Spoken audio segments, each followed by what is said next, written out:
Psychedelics, really, it's interesting. Everybody focuses on how transformative the psychedelic experience is. And it's interesting that on a societal level, that's certainly true as well. That psychedelics in the 60s had their corrosive effect on the established order. And over the broader whole, not just of one decade, but over the decades, I believe that the reintroduction of psychedelics into Western society will have a transformative effect over time. So we focus on the transformative effect of the psychedelics. But it's also true that the reverse is true, that it requires transformation in order to embrace psychedelics.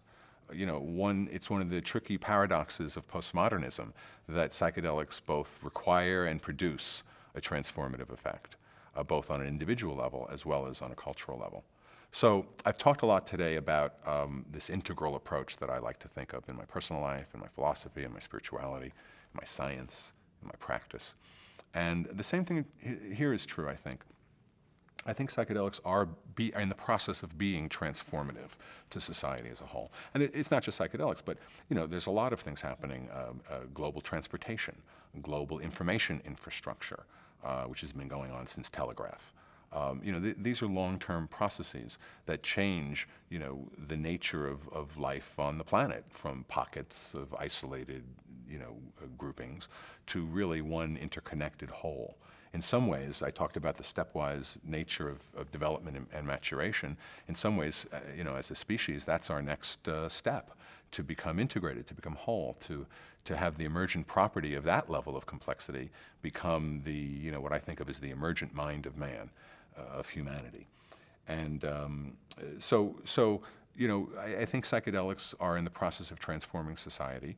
And that psychedelic use is being transformed too, in the sense of a postmodern integration of this opposition between Western and tribal, and recognizing that what's emerging is one whole society on the planet, with diversity and with differences, of course, but also uniquely, for once, unified, something new.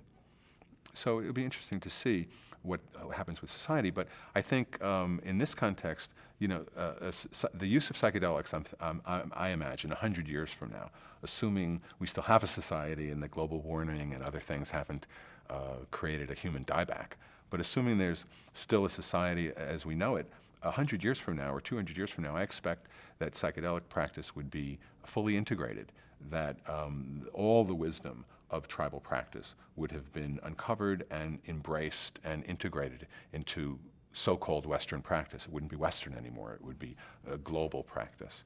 And that there will be this process of this spiral process of going from tribal through Western to some sort of neo-tribalism or neo-pastoralism, where we are integrated into nature once again, but we retain the knowledge and the wisdom and the facts of processes.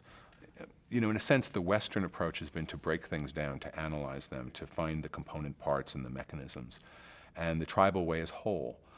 And so, I think there's a way to accommodate both of those perspectives, and that's where we're headed, I think.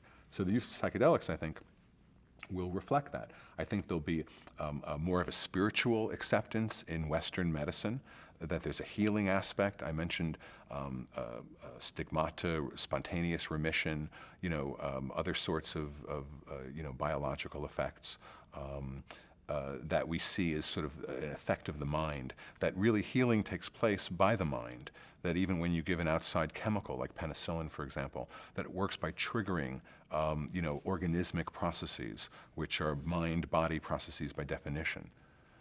So I think that sort of perspective is welcoming to so-called tribal wisdoms, and that they won't be seen as tribal anymore. It will be seen as natural, whole, organismic truths about the way it works. So that's what I see. I'm very optimistic about the future, and that we especially with the global information infrastructure, it's impossible for that not to happen.